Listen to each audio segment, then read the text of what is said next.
चलिएगा। नमस्कार, स्वागत है आप सभी का चौहान एकेडमी के इस प्लेटफॉर्म में। आप सभी का हार्दिक स्वागत है और मैं जी सिंह चौहान आप सभी का स्वागत करता हूं इस प्लेटफॉर्म पर। तो चलिए भैया, अगर आप 10वीं 12वीं पास हैं या कि ग्रेजुएशन कंप्लीट है और आप लोग सरकारी नौकरी चाहते हैं तो आज की ये वीडियो आपकी जिंदगी बदल सकती है।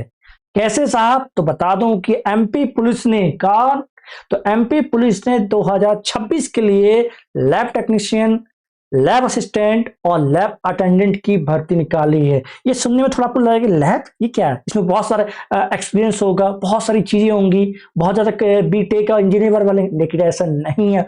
बिल्कुल ऐसा नहीं है, बिल्कुल नहीं। 10वीं वाले भरेंगे बिना किसी एक्सपीरियंस के, 12वीं वाले भरेंगे बिना किसी एक्सपीरियंस के, ग्रेजुएशन वाले भरेंगे बिना किसी एक्सपीरियंस के, एकदम फ्रेशर। लेकिन ध्यान देना, इस भर्ती में selection process, age limit, qualification और एग्जाम पैटर्न ऐसे हिडन पॉइंट हैं जो 90% लोग मिस कर देते हैं और वही गलती उन्हें क्या करती है, सिलेक्शन से बाहर कर देती है। तो आज की वीडियो मैं आपको पूरी तरह ए टू जेड ऑफिशियल पीडीएफ के साथ समझाऊंगा और अंत में, वीडियो के एंड में आपको 100% सिलेक्शन स्ट्रेटेजी क्या रहेगी जिससे आपका सिलेक्शन हो, उसकी हम लोग चर्चा करेंगे। ठीक बच्चों, तो चलिए मैं वो आप ऑफिशियल आप क्या, तो आपका खोल लेता हूं आपका नोटिफिकेशन। ये हमारा ऑफिशियल नोट। उससे पहले ये अगर लैब की तैयारी करना चाहते हैं, आप लोग इसकी तैयारी करना चाहते हैं तो बिल्कुल आप लोग कर सकते हैं। चौहान अकेडमी एप्लीकेशन मिल जाएगा और वहीं पर भैया आपको क्या मिल जाएगा, एक हमारा तो एप्लीकेशन का ये दिख जाएगा। ठीक है, ये आपका एप्लीकेशन और तैयारी आप लोग बिल्कुल शुरू कर सकते हैं। आइए चलते हैं, तो आ जाइए भैया। तो मैं शुरुआत करता हूं वीडियो को और आपको मैं एक एक इसमें चीज बताने वाला हूं। बहुत सारे बच्चों के मेरे पास कमेंट आ रहे थे, बहुत सारे कमेंट आ रहे थे, सर ऐसा कैसा, कौन कौन भर पाया, कौन कौन नहीं भर पाया, क्या सभी पोस्ट भर सकते हैं, नहीं भर सकते, कि अलग अलग पोस्ट भरना पड़ेगा, अगर भर सकते हैं तो कैसे भरना होगा, कितनी फीस लगेगी। तो ये सब बहुत सारी चीजें आप लोगों के क्या डाउट थे जो कि अभी मैं क्लियर करने वाला हूं इस वीडियो में। और कैसे भरना है इस सबकी मैं बात बताऊंगा आपको अच्छे से, और कहां से पढ़ना, कैसे पढ़ना है, जिससे कि पूरा आपका कंप्लीट यहां से आ ही जाए। तो सबसे पहले बात करते हैं इस भर्ती की बेसिक जानकारी की। क्या करते हैं बेसिक जानकारी की, तो याद रखिएगा भर्ती एमपी पुलिस क्राइम मतलब फॉरेंसिक लैब यूनिट के तहत निकाली गई है। ठीक है, इसमें 3 पद हैं। 3 पद मतलब नहीं, 3 पोस्ट ऐसी हैं, ठीक है, मतलब कह सकते हैं, जो कि एक प्रयोगशाला टेक्नीशियन मतलब लैब टेक्नीशियन, प्रयोगशाला सहायक लैब असिस्टेंट और प्रयोगशाला परिचारक अटेंडेंट। अब बोलेंगे सर क्या प्रयोगशाला टेक्नीशियन में, याद रखिएगा इसमें ग्रेजुएशन बेस पर है, ग्रेजुएशन कंप्लीट है, भर पाएंगे। अब कौन से ग्रेजुएशन मैं बताऊंगा अभी।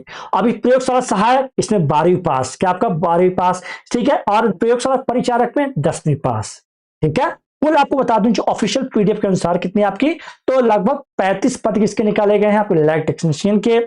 ठीक है, और इसी प्रकार और भी पद आपके निकाले गए हैं। ठीक है, ठीक है, चलिए अब बात करते हैं जो इंपॉर्टेंट आपकी, जो कि पेज जो 5 के अनुसार। ठीक है, अब बात करते हैं लैब टेक्नीशियन की क्वालिफिकेशन की बात करते हैं। क्या बात करते हैं, क्वालिफिकेशन के साथ। तो याद रखिएगा लैब टेक्नीशियन में, ठीक है, आपका साइंस, जो साइंस सब्जेक्ट के साथ ग्रेजुएशन, ग्रेजुएशन में याद रखिए ग्रेजुएशन, ठीक है। और अगर आपने ये जो आपने ग्रेजुएशन किया है उसमें आपने अगर कंप्यूटर या साइंस बैकग्राउंड लिया है तो आपको सिलेक्शन चांस और बढ़ जाते हैं। ठीक है, कई लोग यही गलती करते हुए सोचते हैं कि सिर्फ डिग्री चाहिए, लेकिन रियलिटी में क्या चाहिए आपको, तो सब्जेक्ट भी इंपॉर्टेंट है आपका, इश्यूज क्या देखिएगा। ठीक है, अब मैं बात करूं लैब असिस्टेंट की बात करता हूं, तो इसमें 12th क्या होगा, 12वीं पास किए हैं साइंस विषय से, मतलब साइंस स्ट्रीम से। अगर आपके पास बायोलॉजी था, बायोलॉजी, फिजिक्स, केमिस्ट्री भर पाएंगे। अगर आपके पास मैथ, फिजिक्स, केमिस्ट्री तो भर पाएंगे। इसमें किसी प्रकार का कोई भी एक्सपीरियंस नहीं चाहिए, ना ही पहले वाले में चाहिए। समझिए बात। अब आते हैं लैब अटेंडेंट की बात करते हैं। लैब अटेंडेंट मात्र आपको 10वीं पास चाहिए, ओनली 10वीं पास, बस याद रखिएगा। इतनी चीज समझ में आई। तो ये वीडियो अपने दोस्तों साथियों तक कब शेयर करेंगे, अभी शेयर कीजिए ना, क्योंकि पूरी जरूरी बात तो आपको बताने वाला हूं अब मैं। ठीक है, इतनी चीज क्लियर हुई, इतनी चीज क्लियर हो गई होगी आपको। ठीक है, देखो अब देखिएगा, अब आते हैं एज लिमिट पर, जो सबसे ज्यादा कंफ्यूजन जो क्रिएट करता है। ठीक है, जैसे कि हम पेज 6 में देख सकते हैं। ठीक है, ये मिनिमम एज 18 साल और मैक्सिमम एज 40 साल। लेकिन अगर आप लोग कैटेगरी के यूज करते हैं, एज रिलेशन लेते हैं, तो आपको एक्स्ट्रा 5 साल मिल जाएगा, तो वही आपका 45 साल हो जाएगा। ठीक है, लेकिन किसे मिलेगा स्पेशल, तो SC ST OBC को एक्स्ट्रा दिया जाता है। ठीक है, और खासकर किसे दिया जाता है, फीमेल कैंडिडेट को क्या एक्स्ट्रा बेनिफिट दिया जाता है। ठीक है, और याद रखिएगा, और सबसे ज्यादा इंपॉर्टेंट बात, आपको जो एमपी डोमिसाइल है वालों को ज्यादा फायदा मिलेगा, इस चीज को याद रखिएगा। ठीक है, चलिए आगे बात करते हैं। आप सिलेक्शन प्रोसेस पर कैसे डिसाइड करेंगे। ठीक है, कैसे क्या होगा, तो रिटर्न है आपका एग्जाम होगा, कैसे होगा आपका 100 मार्क्स का होगा। ठीक है, कितने मार्क्स का होगा आपका 100 मार्क्स का होगा। ठीक है, वो भी कितने 80 मार्क्स का साइंस रहेगी, और 20 मार्क्स का क्या रहेगा, जनरल नॉलेज रहेगा, और 2 घंटे का समय दिया जाएगा। इससे मेरिट बनेगी, डॉक्यूमेंट वेरिफिकेशन होगा। ठीक है, और सबसे बड़ा सीक्रेट इसमें क्या है, इसमें किसी प्रकार का कोई भी फिजिकल नहीं होगा। और इस चीज को याद रखिएगा, इसमें ऑब्जेक्टिव क्वेश्चन नहीं होंगे, बल्कि एक उत्तर में सही जोड़ी मिलाएं, रिक्त स्थान भरें, इस प्रकार क्वेश्चन आएंगे। इसमें किसी प्रकार का आपका ऑब्जेक्टिव वेस्ट पेपर नहीं है, बल्कि एक उत्तर में आपको आंसर देना पड़ेगा, याद रखिएगा। इसमें आपको तुक्का भी लगाने वाला मत सोचिएगा, याद रखिएगा। अब बात करते हैं, अगर आप एग्जाम क्रैक करना चाहते हैं तो इसकी स्ट्रेटजी सुन लीजिए। याद रखिएगा, क्योंकि इसमें साइंस सेक्शन 80 मार्क्स का है, तो इसमें फिजिक्स, केमिस्ट्री और बायोलॉजी आपके 80 नंबर आएगी। ठीक है, और जीके सेक्शन की बात करते हैं, तो जीके सेक्शन में एमपी जीके करंट पे जरूर ध्यान रखिएगा। ठीक, करंट अफेयर्स पर। ठीक है, तो स्ट्रेटजी क्या रहनी चाहिए आपके पास, 70% फोकस किसमें रखना, साइंस पर, और 30% फोकस आपका जीके पर। ठीक है, अगर आप सिर्फ साइंस ही स्ट्रॉन्ग कर लेते हैं तो आपका सिलेक्शन ऑलमोस्ट कंफर्म है। याद रखें, आप जीके मत पढ़िए, कोई दिक्कत नहीं। ठीक है, क्योंकि गलती मत करना, क्या गलती मत करना, बहुत लोग जीके में अपना टाइम वेस्ट करते हैं, उसे छोड़ दो, कोई दिक्कत नहीं। आपका सिलेक्शन किससे हो जाएगा, अगर आपने किसी का क्या कर लिया, आपने साइंस पढ़ लिया। तो अब साइंस कहां से पढ़ना है, कैसे पढ़ना है सर, मैं बताता हूं ना, बिल्कुल बताता हूं। चलिए, तो आपको मैं पढ़ाऊंगा यहां पास। तो क्या, ये देखिए, आपके लिए स्पेशल बैच लेके आया हूं। इसमें ये रहा आपका, इसमें मैं पूरा कंप्लीट आपको साइंस पढ़ाने वाला हूं, 80 मार्क का कंप्लीट, और बैच आपने कहीं नहीं पढ़ा होगा। ठीक है, इसके लिए चौहान एकेडमिक एप्लीकेशन डाउनलोड कर लीजिएगा, वहीं से आप लोग भर पाएंगे। ठीक, चलिए अब मैं बात करता हूं।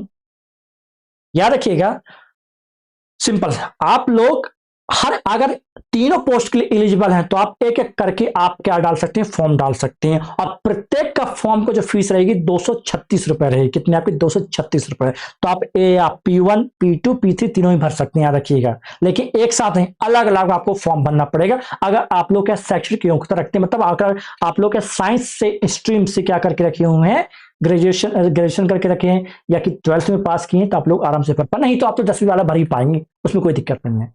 ठीक है, ये बात हो गई। अब भरना कैसे है, तो सिंपल से याद रखिएगा, जब आप लोग वहां पर बहुत कंफ्यूजन होता है, जब आप लोग डॉक्यूमेंट अपलोड करते हैं, तो डॉक्यूमेंट अपलोड करने में याद रखिएगा, जब आप लोग किसका भर रहे हैं, टेक्नीशियन का, तो वहां डॉक्यूमेंट शैक्षिक योगदान क्या भरेंगे आप लोग, तो ग्रेजुएशन की मार्कशीट भरेंगे। ठीक है, कर क्लियर। और वहीं बात सहायक की बात बताऊं, असिस्टेंट की बात बताऊं, जो 12th बेस पर है, वहां आप लोग 12वीं की मार्कशीट अपलोड करेंगे। और वहीं परिचारक की आपकी, तो वहां 10वीं की आप लोग क्या करेंगे, मार्कशीट अपलोड करना। इस चीज को अच्छे से याद रखिएगा। ठीक बच्चों, चलिए, तो मेरे हिसाब से तमाम चीज मैंने क्लियर कर दी। ठीक है, बता भी दिया कि इसमें किसी प्रकार कोई ऑब्जेक्टिव नहीं है, ना ही इसमें किसी प्रकार कोई नेगेटिव मार्किंग है, कोई नेगेटिव मार्किंग नहीं है। ठीक, पहली बात, किसी प्रकार कोई नेगेटिव मार्किंग नहीं। तो तैयारी आपको स्टार्ट करनी है, कल से हमारी क्लास शुरू होने वाली। कौन सी, कल से क्या शुरू होने वाली है हमारी, तो क्लास शुरू होने वाली है। तो क्लास शुरू होने वाली है, तो क्लास कौन कौन देखेगा, तो क्लास में आ जाइएगा, और फिर लेवल देखिएगा, क्या देखना, फुल लेवल देखना। तो तैयार हो गया बच्चों क्लास के लिए। एक रही क्लास आपकी, कल से आप लोगों को एक क्लास मिलना स्टार्ट हो जाएगी शाम को 7 बजे से, तो बिल्कुल इसे जुड़ना ना भूलें। ठीक है, क्योंकि यही क्लास आपको सिलेक्शन दिलवाएगी। ठीक, चलिएगा, बाकी मुलाकात करेंगे आपसे नेक्स्ट वीडियो में, तब तक के लिए जय हिंद।